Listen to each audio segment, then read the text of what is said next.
Alors maintenant, nous allons voir comment se présentent les résultats fournis par Compilatio, et puis ces résultats, nous allons essayer de voir un peu comment les interpréter, et puis si nécessaire, les corriger aussi manuellement.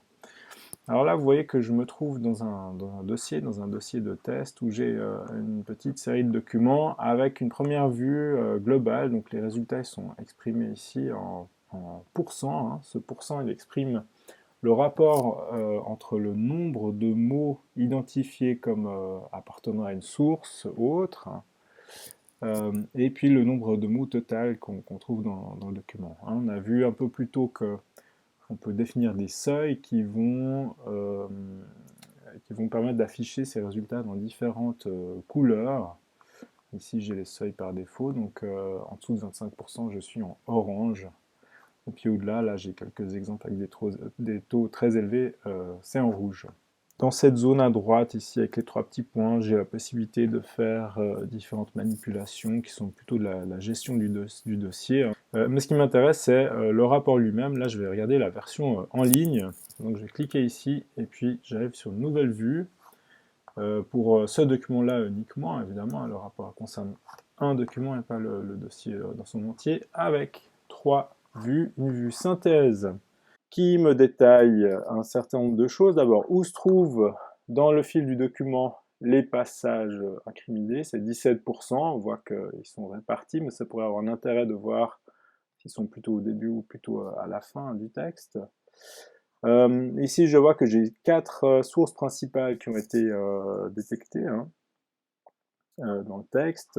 Rien du tout pour la langue non reconnue, mais je peux avoir des cas ici. Et puis, on voit que Compilation ici identifie aussi les textes entre guillemets, euh, qui peuvent donner des pourcentages ou non. En principe, ils ne sont pas comptabilisés ceux-là, mais il peut arriver qu'on ait des erreurs aussi qu'on doit corriger par la suite. Mais c'est tout à fait possible. C'est vrai que souvent, c'est une source d'inquiétude parmi les étudiants, chez les élèves, hein. Il y a cette idée que il y a un risque qu'un passage, qu'une citation soit identifiée comme plagiat. Alors en principe, c'est pas le cas. Et si ça devait être le cas, c'est quelque chose qu'on peut corriger manuellement. Et c'est ce qu'on va voir, entre autres. Alors je reviens à ma liste des sources détectées. J'ai une première façon de les visualiser qui est ici, hein, voir les sources, où je vais en fait basculer directement. Vous voyez que j'ai basculé directement dans la vue source des similitudes. Et puis là, on me donne la liste des documents avec la répartition dans le texte aussi, hein. Donc là, ce qui est en couleur, c'est les passages identifiés, hein. Et puis la liste des sources. Donc vous voyez qu'il y a une page Wikipédia sur la chute du mur de Berlin, et puis autre chose, un site qui s'appelle faidelallemand.fr. On peut avoir des sources avec des similitudes dites accidentelles. Ici, c'est le cas, il a identifié ça avec deux documents dits d'un autre utilisateur. Donc, c'est des documents, c'est précisé ici, hein, le document provient d'un autre groupe qui sont en fait dans cette fameuse bibliothèque de référence. Mais c'est des taux-là qui sont très bas. Donc, je vais plutôt me concentrer ici un peu sur les cas les plus simples. On va essayer de rester dans les choses les plus accessibles ici. Alors, la vue la plus, qui va le mieux me permettre de travailler, c'est cette vue, la point d'intérêt, qui m'ouvre en fait le document lui-même et où j'ai les passages incriminés qui apparaissent ici en couleur. Vous voyez que pour chaque passage, en fait, j'ai la possibilité de cliquer sur le passage incriminé. Donc là, vous voyez que par exemple, il a identifié quelque chose qui est très ténu, hein. C'est une séquence de 3 mots. Et puis ici, au contraire, voilà, c'est relativement court aussi, mais c'est vraiment une séquence de mots qui est identique en fait. Alors évidemment que on demande à voir, il y a plusieurs façons de le faire. Bon, parfois c'est des paragraphes plus longs, hein. Alors d'abord, il me propose ici d'abord il me donne ici l'URL de la source. Ça apparaît pas très visiblement dans cette fenêtre. J'ai la possibilité ici de le copier dans mon presse-papier.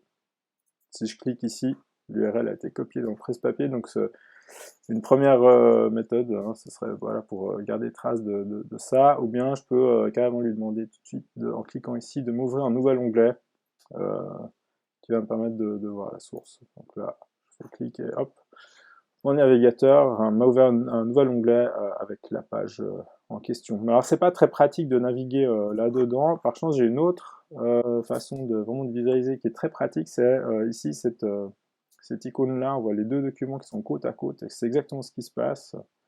Où là, je vais voir en fait à gauche, dans l'icône de gauche, mon document échantillon 9 que j'ai créé, en l'occurrence c'est exprès, hein, puis qui est effectivement une reformulation, une paraphrase partielle d'une page de Wikipédia. Puis ici, dans la colonne de droite, j'ai en fait ma page Wikipédia dans laquelle je vais pouvoir naviguer. Puis on voit que les passages ont été numérotés et mis en couleur aussi. Alors ce qui est assez pratique, c'est que je peux lui demander de passer de l'un à l'autre avec ces petites flèches, et puis il va me mettre, vous voyez, de manière vraiment très très commode, en regard, les deux passages qui se ressemblent effectivement de manière, enfin, qui sont identiques effectivement, hein. Et c'est ça qu'il a identifié.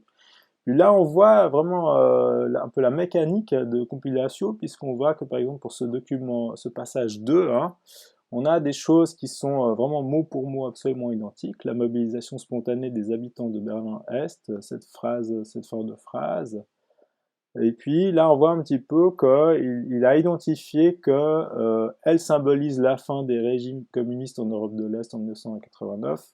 C'est pas mot pour mot, mais c'est une reformulation quand même. Enfin, c'est une paraphrase très proche de l'ouverture du mur est le symbole par excellence de la chute des régimes communistes des blocs de l'Est et de l'Ouest. Donc là, on voit que c'est un passage qui a été identifié comme tel.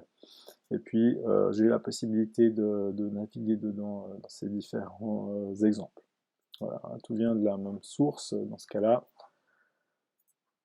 Et puis, avec cette flèche, j'ai vraiment la possibilité d'avoir les deux choses côte à côte.